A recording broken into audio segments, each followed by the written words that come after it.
दर्शन शुरू जागो सैया आजू पटना के घाट बरती पहोखिना सहैया निहारे नैना राउर बाट दीही दर्शन शुरू जागो सैया आजू आरा के घाट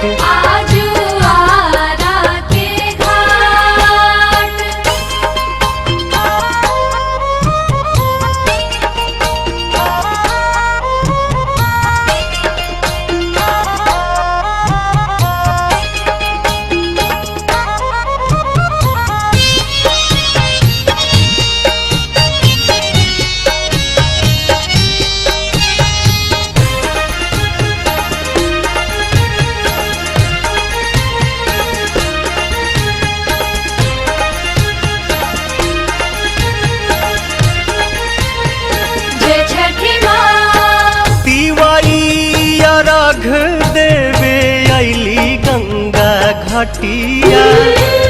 रौए तरस के बेकल बाटे अखिया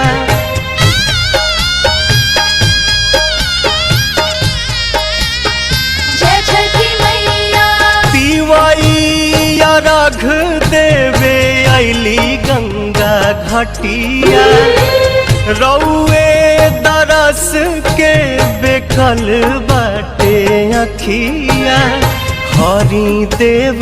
दुखवा बलैया उगी पूर्व से मुस्कात दीही दर्शन शुरू जागो सैया आजू देव मुंगा के घाट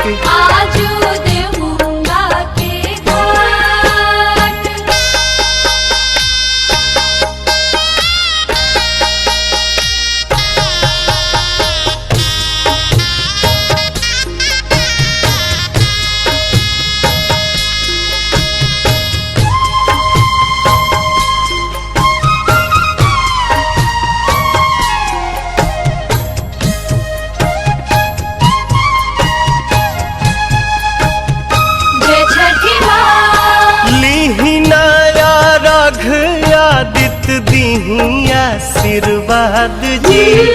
बरतिन के पूरा करी मन के मुराद जी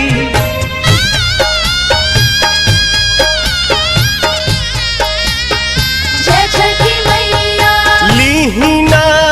रघ आदित्य दीही आशीर्वाद जी बरतिन के पूरा करी मन के मुराद जी पवन गोविंद परेले पैया दर्शन दीही साक छात